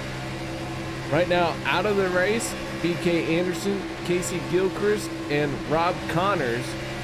Jimmy Reynolds still sitting on pit road.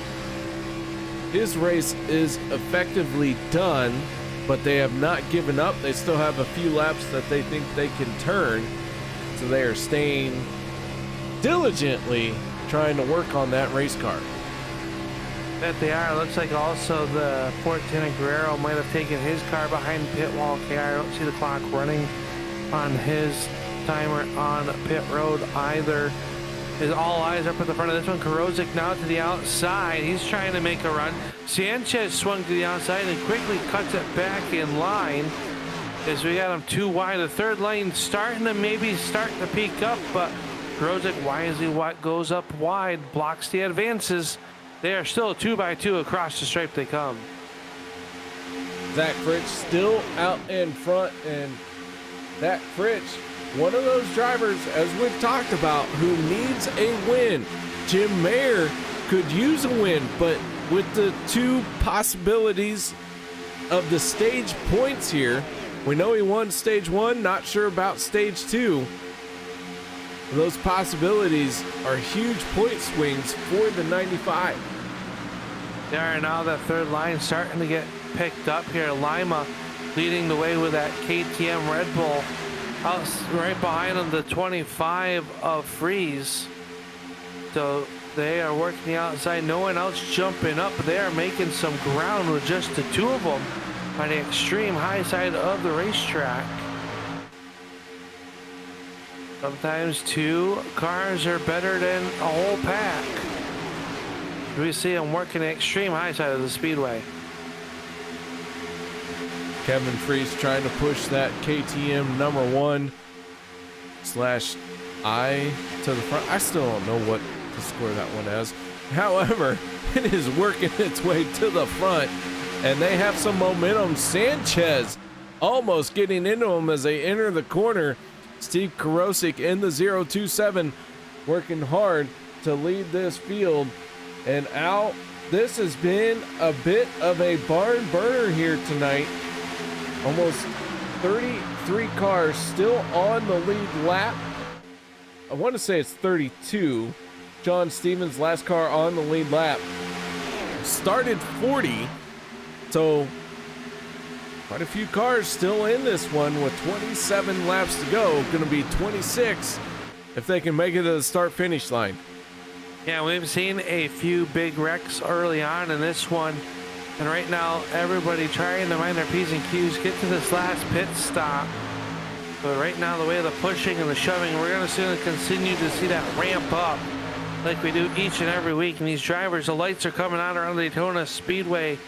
And Walt KR, I've always been told that nighttime is the right time. And right now, these drivers are trying to get themselves set up, get that last pit stop. If we make it the green flag pit stops, which is, I think, likely to happen right now, you gotta be perfect getting on the pit road, not having a mistake. As Seabrands gets a little bit loose, he holds on to it. Zach Fritz pokes the nose out behind Karozik, trying to get some air to the front of that 12 car. Is Karozik in that snap-on 027 now has a new leader As the 510 of Sanchez drops down. Oh, squeeze play through turns 3 and 4. Oh, and Karosik making a big move up in front of Logan Helton. How did he squeeze that in there? Holy cow. Man, oh man, I'll tell you what, they are getting after it. Al, you can tell that this is getting close to the end of the season because these guys are all trying to step up and win this race.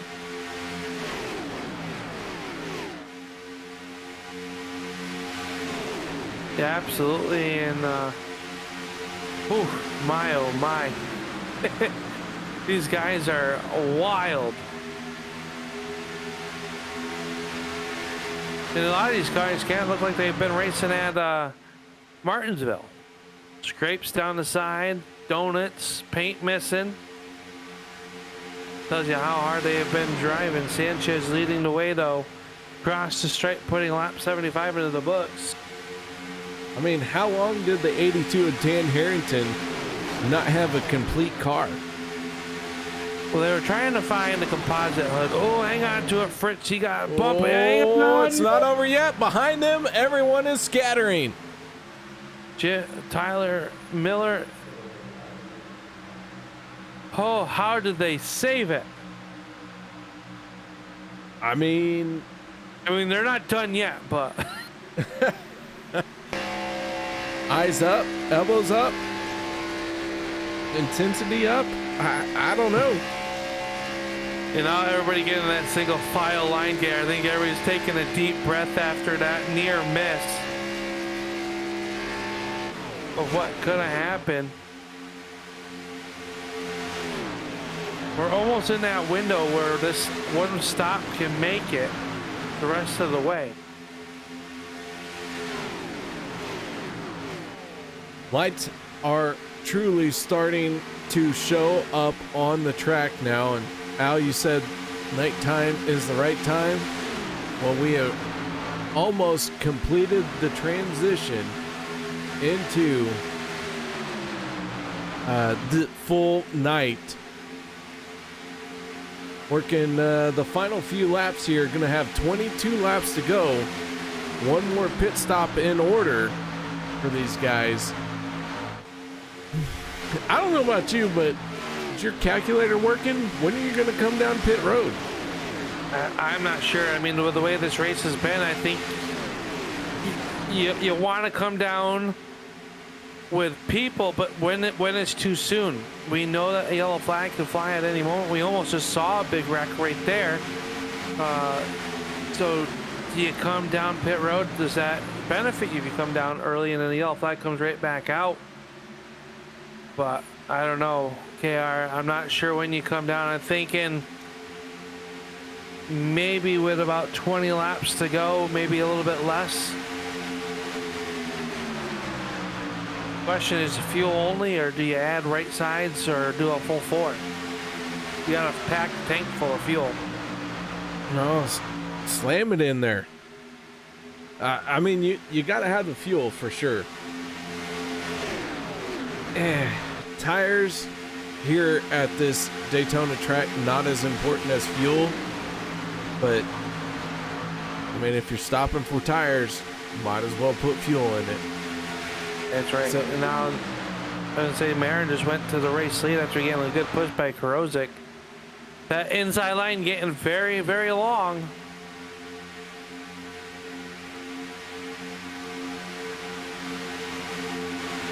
All right, here we go. Like you said, that inside line getting a little bit longer. Just a few cars in the outside lane. That is a good sign that everyone's starting to think about hitting pit road. We're at 20 laps to go. They can make about 18, 17 laps in a green flag run. So with all of that being said, Al, when do you want to try and hit pit road? Do you want to be the first one or the last one? I think I want to be the first one. Honestly, I think if you come down pit road first, you get your service done, you don't lose a lap. You come back out and say yellow flag flies, you can go right back to the front of the pack. you're not going to have to come back down pit road where everybody else will come down and pit anyways. But it's one of those, that's a gamble call, I think, KR. Roll the dice. You know, I am not much of a gambler. Holy cow, the 4 once again having to take evasive action down below the yellow line on the back stretch. Yeah, someone got wicked loose up off of turn number 2. Didn't catch who it was, but that could have been bad.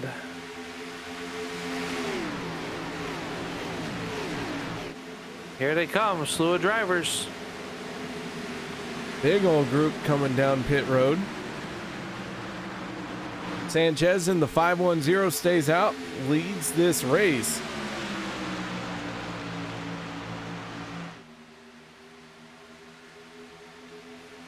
All right, now, so pit stops are being made.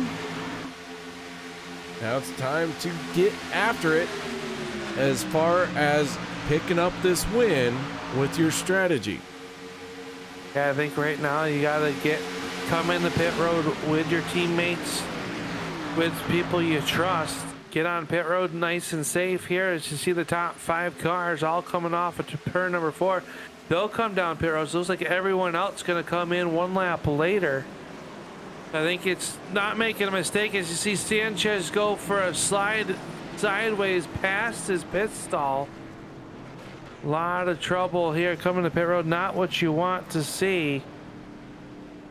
As everybody else gets back up to speed, Logan Helton won the race off of pit road for the first wave of pit stalls, and he's got Sebastian Marin giving him a push.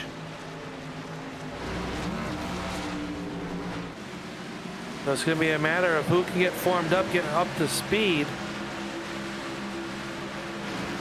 I believe Logan Helton's going to be your new race leader once they flash by this group coming off of pit road. On board with the 63 of Logan Helton. He is hugging that yellow line, trying to work his way through.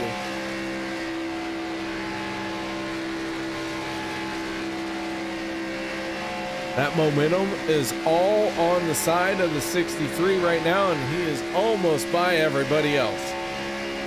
Here they come up around the 71 of McCarran and Tyler Miller. Zach Fritsch and Josh Milo trying to pedal as fast as they can, but just not quite up to speed yet, as they're going to drop back to at least 6th, 7th spot and get back into the draft.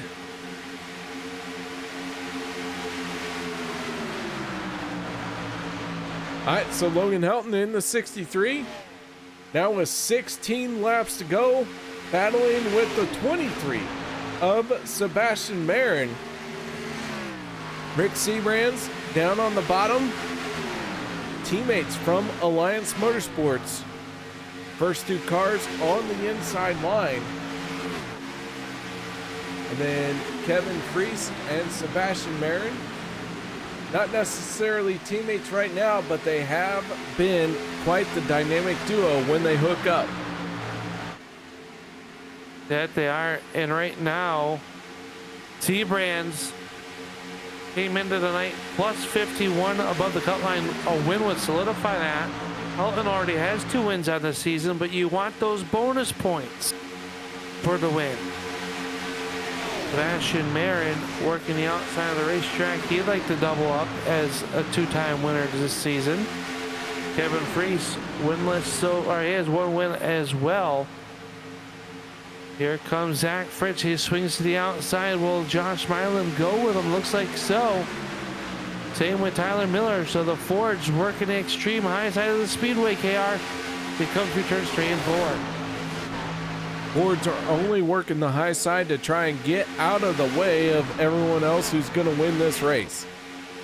Last lap by was Jeff Crosby with a 46.27 fast lap of the race. 1 lap ago. And that Skull Bandit 33 currently sits back in spot number 13 as they are 3 wide, 3 rows deep. They are jammed up and jelly tight up off of turn number 2. Down the backstretch they come, the 63, the 23, the 027. They are leading their respective lanes. And oh my goodness, they're getting very tight. The 63 almost into the 23 as Steven Krosik has the lead coming off of turn number 4. That time off turn number 4, Miller got really loose, got into the outside retaining wall. They lost touch with the backside of the 7 of Josh Milam. We'll see if that outside lane can regain themselves, as right now the eyes are on the front of this one as Krosik has the race lead, but he's got a good push by the 63 of Helton, the 23 Sebastian Marin right there as well, Kevin Freese, Rick Seabrands. How about Dan Holloway? And guess what, last time by KR, a new fast time, Brian Wang in that 05, a 46.18. Speeds are getting quicker as we get ready to go at the end of this one. Coming off of turn number 4, gonna have 12 laps to go this time around. Steven Krosik has led the most laps here tonight. He leads another one. Jim Mayer, 14 laps led by the driver of the 95. He is trying to close in on this race win. So far, the dominant car by the numbers has been the 027.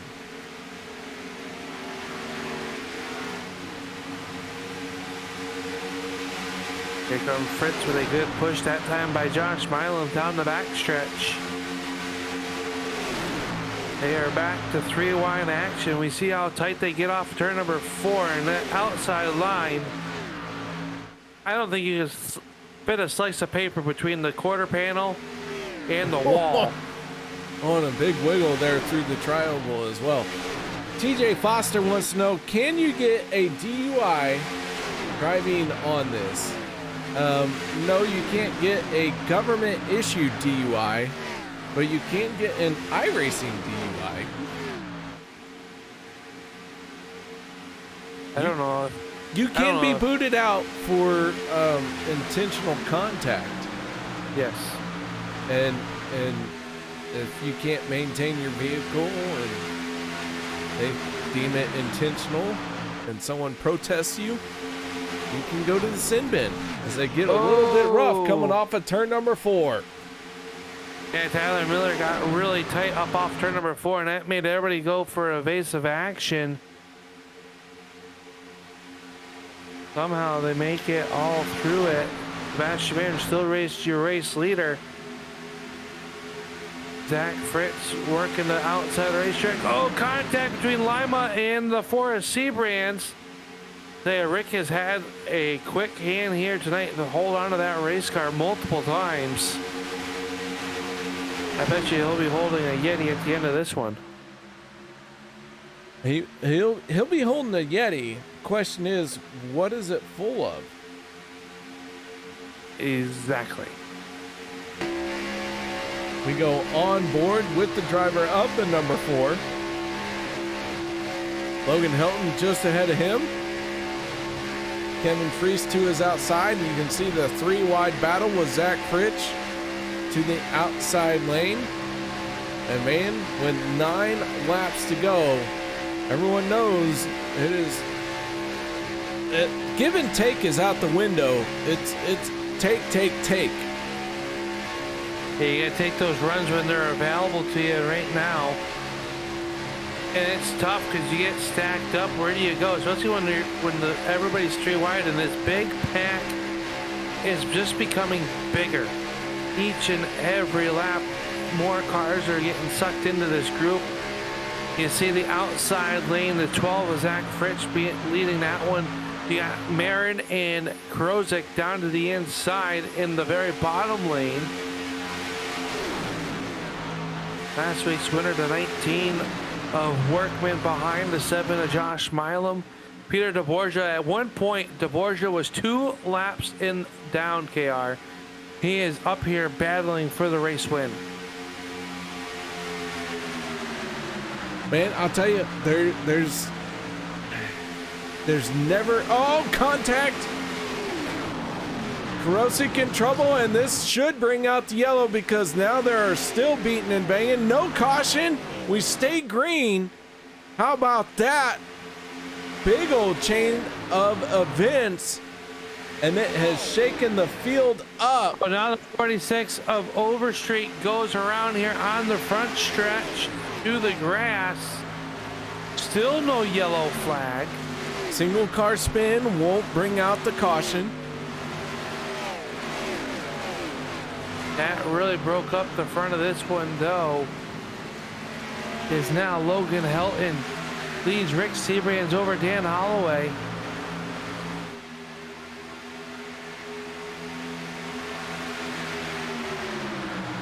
Wow. Holy cow. All right, 7 laps to go. Oh, and they are still wiggling. They're going to have 6 laps to go. Everyone fighting very, very hard. And Logan Helton, who's had 2 wins, you might be saying, why is he fighting so hard? Logan Helton wants to lead every lap. He wants to win every race. He wants to win all the points. And it doesn't matter to him what your feelings are. He just wants to have all of the above. Absolutely. Something tells me that we are not almost done with almost here tonight. Now Kurosik, who is just sideways, is now back to the race lead.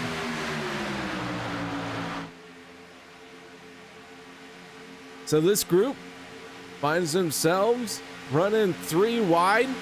Daniel Holloway trying to push on the 027. Oh my goodness, Sebastian Marin making that last minute move. Somehow he held on to it. Oh, Zach Freese is in the outside wall with Holloway. We stay green so far. Kevin Freese, you mean? Yes. Okay, just wanted to check. You know what I said? You said Zach Freese, so I was curious to see if we were on the same page still. Might be. Oh, trouble behind the big troubles. Jeff Crosby involved. Josh Milam not involved, it look like. But it looks like Tyler Miller down through the grass. Yellow flag. I believe it's out, isn't it? Yellow flag is out. The 24, Tyler Miller, is slow. Like Dave Hunt, Sean Stevens involved as well, KR. See if we can back this up just a little bit and figure out what went down here. Tyler Miller in the 24. Jeff Crosby Sr., Dave Hunt in the 53. All those guys right there.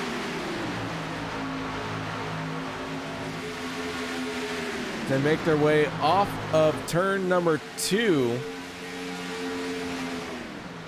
Didn't quite pick up what happened, but maybe the 24 turning a car. I want to ever point fingers, but it looks like maybe he made a move to the inside and the 27 tried to throw the block. I think that's what I just saw. Yeah, it looked like it. Maybe the hole just filled up quicker before Miller could really let off the gas. Yeah, I think that's kind of what it is. Miller saw a hole, went for it, tried to stuff it in there, and things happened very quickly. The yellow flag comes out. Logan Helton is your race leader. Sebastian Marin runs second. Rick Seabrands third. Steve Kurosik fourth. And Zachary Lima rounding out your top 5 currently here tonight. As I believe this one has the likelihood that we might go to overtime, as the 071 of Eric Laurie will get 1 lap back. Yeah, I think we are in overtime. 3 laps to go. I don't have all my normal information that I go off of, so I'm trying to do the math in my head. And Al, What do I always say? I'm really good at quick math. I'm not good at good math. You don't have to be good at good math. Nope, I just do quick math. Yes. All right, so lights are on the pace car. I'm gonna stack them up, and we are going to go at it for what I do believe will be our first attempt at a green-white checkered. We will use 2 attempts if we need to.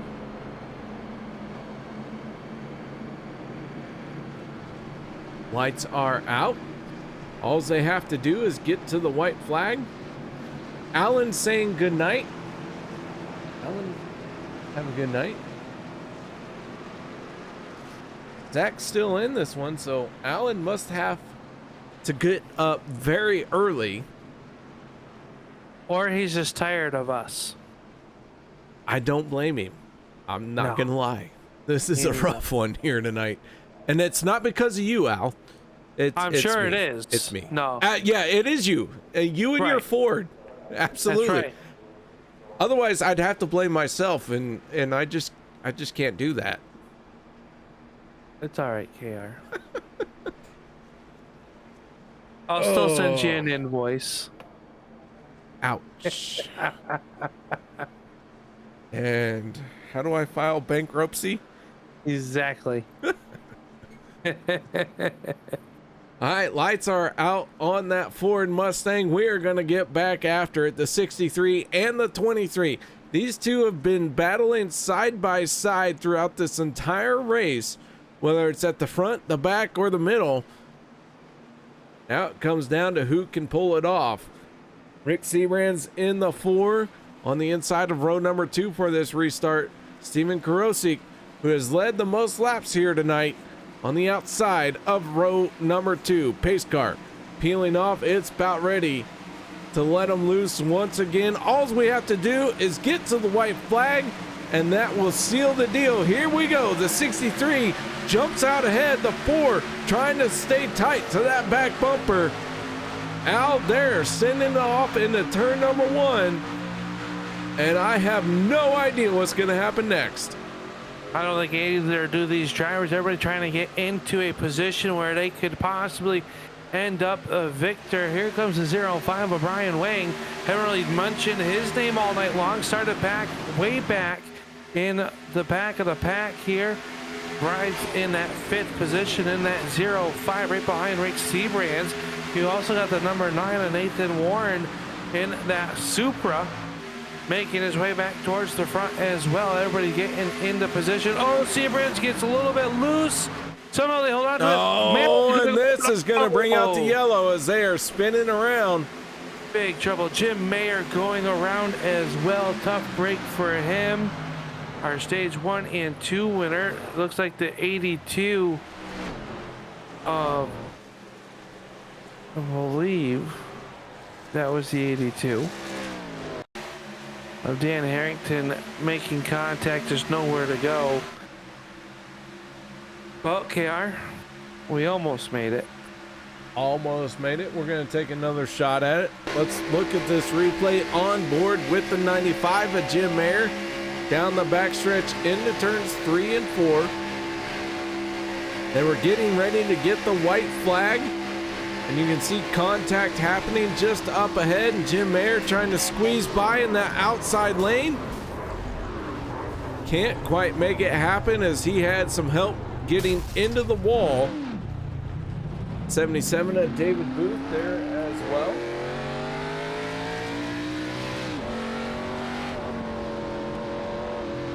And a lot of cars involved. Quite the stack up for several of our race car drivers. Peter DeBorgia involved in this one as well.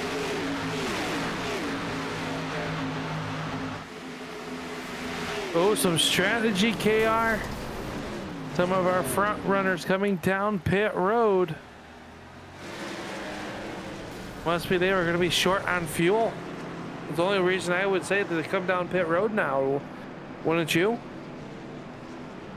I would say so. If you don't think you have enough fuel, you come down pit road. I mean, you're in the middle of your final green-white checkered attempt.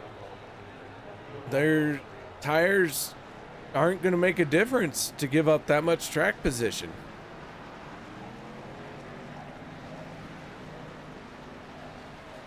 Some drivers coming down having some damage here.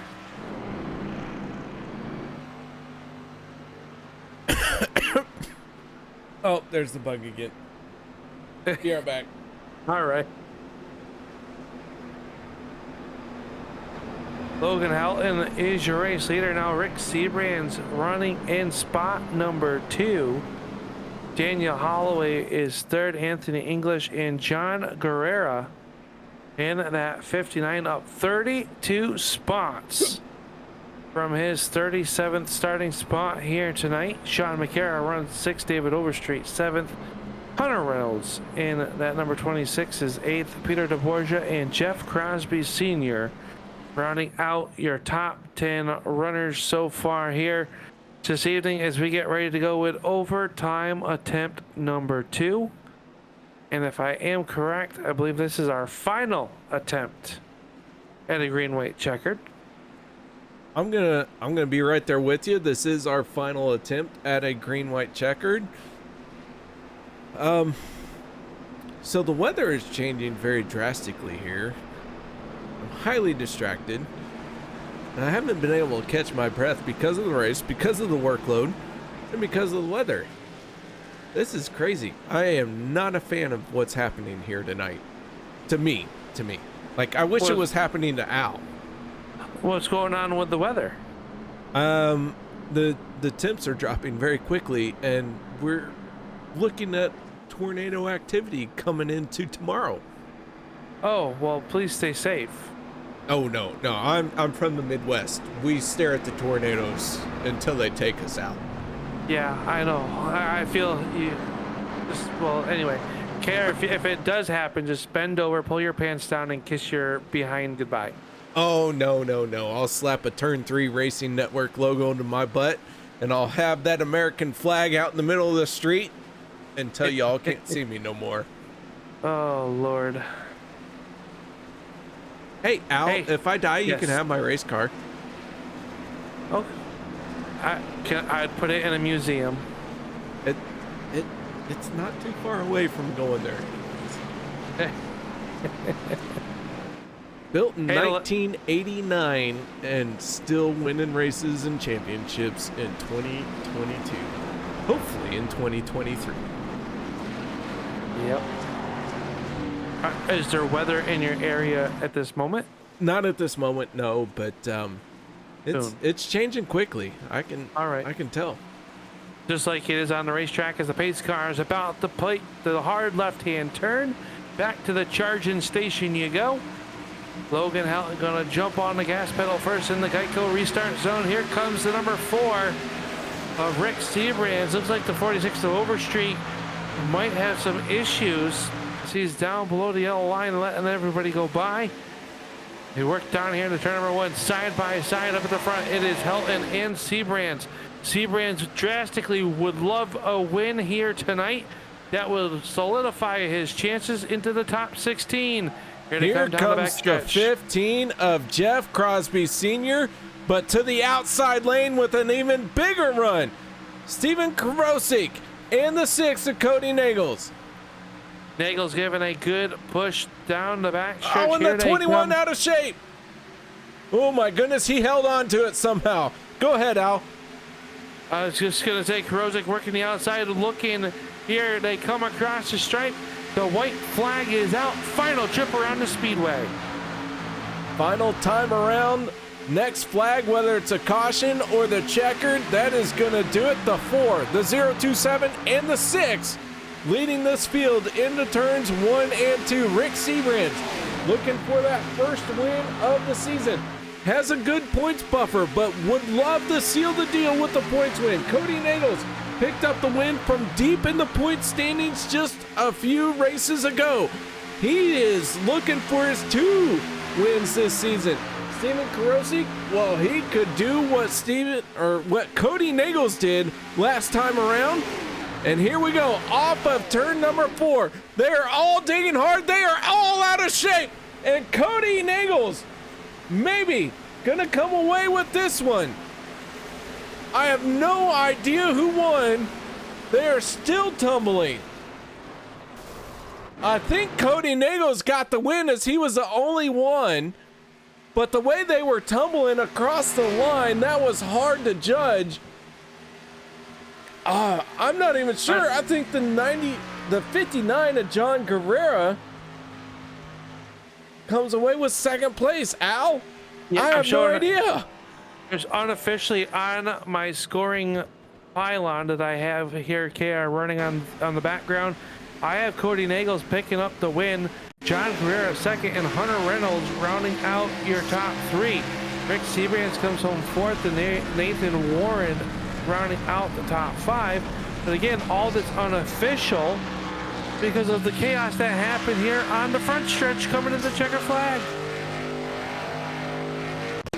Holy smokes. I have no idea. Let's see if we can take another look at this. Cody Nagels, I think for sure, is going to be our winner in that 6. He chose that outside lane. He was in the right place at the right time as they make their way through 3 and 4 here. Onto the front stretch. Rick Seabrand's trying to throw that block. Cody Nagels free and clear. He is for sure going to win this one, as he had nothing to do with what was going on. He had made no contact with anybody. Now, I want to say John Guerrera solidly in second place there as well. Let's take one more look at this one, but let's go on board with what could be our third place finisher, the 26 of Hunter Reynolds, as we work our way through 3 and 4. You see Rick Seabrands make that move to try and block. Cody Nagels gets through. Down on the bottom was John Guerrera, and up on top, Hunter Reynolds. So I think those are our podium finishing drivers, Al. Yeah, I think unofficially that's how it looks here on my side of the things as well, KR. So, wow. This race was wild, and what a wild finish to end it. Wouldn't want it any other way. I agree. All right, so let's go and talk to our race winner, and that is the driver of the 6. Al, you took last week off, so I'm going to make you pay. All right, we're down here in victory lane with a well, you look kind of shocked there, Cody. You come home, you run the outside, the seas parted, and you get that checkered flag. But man, what a night. You've gone through the spin cycle, you regrouped. How'd you do it? How'd you end up back here in victory lane for the second time this season?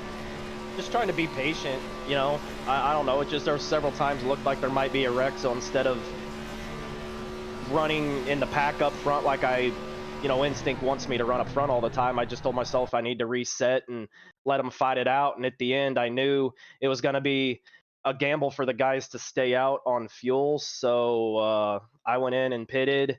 And Steve, I guess it was just luck of the draw, but I had Steve in front of me and he needs a win. So we knew as soon as the final restart dropped that we were going to go third, and he had an awesome run. And that was my plan, was just to push Steve because I was already locked in and I wanted to get him locked in. But the seas parted, and I guess I was at the right place at the right time.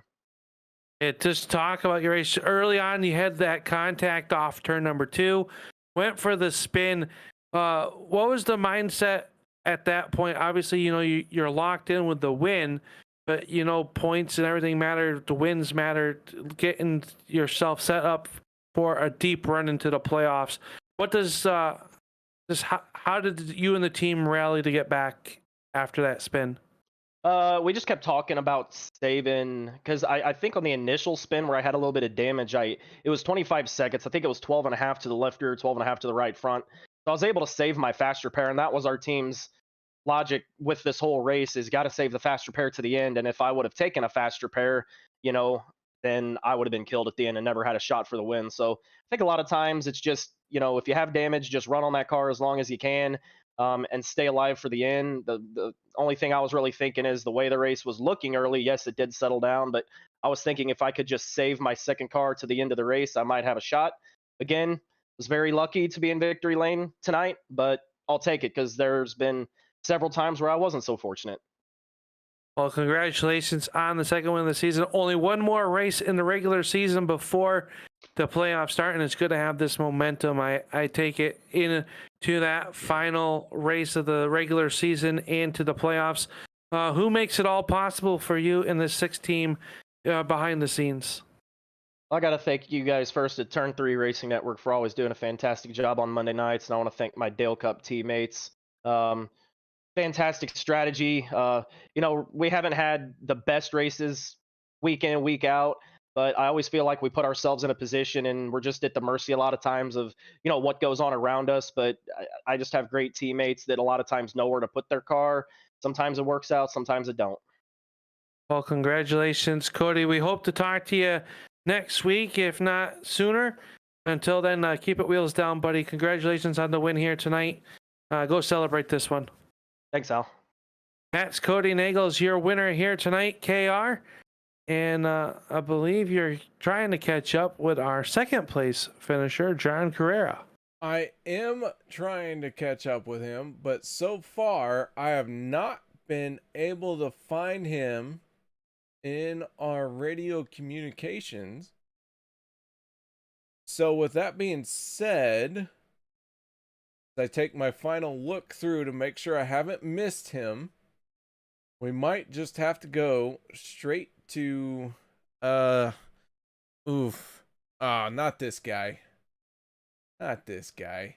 Anybody. I mean, do we have to talk to the guy who finished in third? Can we just move on? I think after the night that he had, I think you want to talk to him.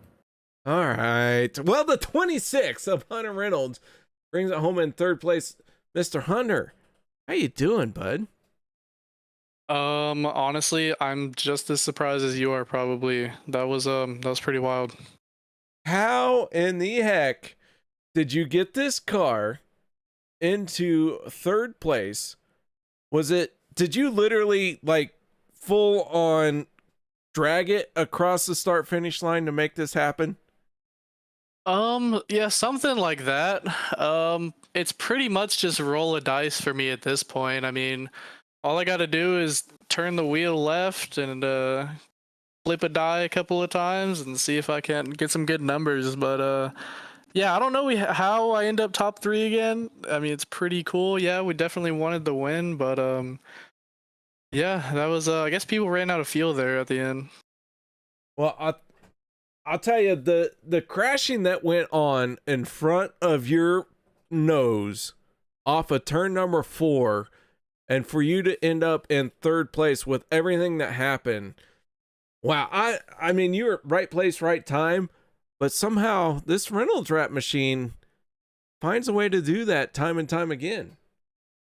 Yeah, pretty much. Like I said, throw a dice, see if you can't get some good numbers. But correct me if I'm wrong, but I think my nose is laying over there somewhere in the trial. I think I lost it. Oh, it's gone. It's gone. It's gone. Yeah, we don't need that anyway. Michael Jackson. Right. Yeah, we can auction it or something. That'd be some good. Yeah. He's trying to grab it. He can take it. I don't need it. It's overrated. Well, man, I'll tell you what. This 26. Not necessarily locked in, but you've had quite a few good points runs here towards the end of this season. One more race to try and get it done. How do you feel your chances are, and are you going to try and lock yourself into the championship 16? Yeah, definitely going to try. Chances probably not good. Not feeling good about it either. However, we're gonna show up and try and give it a run like everyone else, I guess. See if we can hang around till the end on that one as well, and maybe luck into it. But I don't know where I'm at in points. I probably need a win at this point. But whatever happens, we'll stick it out, and yeah. You came into tonight 22nd in points. This was your 9th start, so you do meet the minimum race requirements. And yeah, you're basically gonna need to win next week. Yeah, that'll hurt you around here when you don't show up. But maybe it happens, maybe it doesn't. We'll see. All right, man. Well, nice job here tonight. Building some momentum as far as my calculator is concerned. So shout outs, thank yous. Anything you need to say? Yeah, shout out to you guys in the booth. Always do a great job here every Monday night. I'd like to thank all the boys back in the shop, getting this thing ready and prepared for me to come junk it up every week. Thanks everybody watching, family and friends. I appreciate you guys. Thanks to my dad. Shout out to all the boys back at Dale Cup. And thanks to everybody watching every week. Appreciate y'all sticking it up. All right, man. Well, nice job once again on that podium finish here tonight. Appreciate it. Thank you. All right. Well, there you have it, ladies and gentlemen. That is our top 3 drivers here tonight. I have to figure out where the there it is. All right, let's go through our race results. Cody Nagels, John Guerrero, Hunter Reynolds, they are your top 3 podium finishing drivers. Rick Seabrands in the 4 brings it home in 4th. And rounding out your top 5 is Nate Warren. Logan Helton will come home 6th. 7th will go to Sebastian Marin. Jeff Crosby 8th. Anthony English, after having gallbladder surgery today, will come home 9th. And Peter DeBorger rounding out your top 10. Brian Wang, Zachary Lima in 11th and 12th. 13th goes to David Booth. Jim Mayer 14th and 15th goes to Josh Milam. All right. Yeah, it's all goofy. You know what, Al? Yeah. I have no idea on this overlay versus your overlay. Okay. Let's just say good job, drivers. Yes, it was a good job. I showed Jeff Crosby coming home 16th, Les Levy 17th, Jeremy Funk 18th, Mark Mann 19th, and Daniel Holloway 20th. Yeah, it's a rough one, That's guys, here tonight. 20. That's your top 20 at least. Either way, a lot of great racing here tonight. Al, one more race to go. That one fires off next Monday night. Yeah, and we're right back here to the Daytona International Speedway, and the pavers are going to come out. They're going to smooth this track out. It's going to be a little bit gripped up the next week, but the action, I think, is going to be a little bit tighter. You got a lot of drivers that want to be in that top 16. We all know how much this championship means to everybody, and I think we're going to see what that really means come in 1 week time. It is the final race of the regular season in season 10. All right, guys, with all of that being said, thank you very much for sticking around with this very awkward broadcast. Hopefully Wednesday night goes much better. So if it doesn't, well, we'll try again Monday. So until then, y'all stay safe. Have a good night, and thank you so much for joining me and Al and the Turn 3 Racing Network.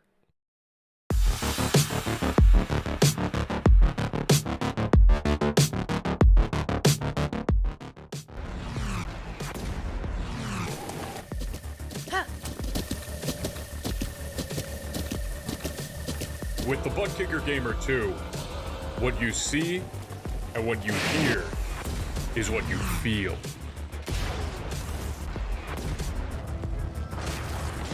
Butt Kicker. The future is feeling.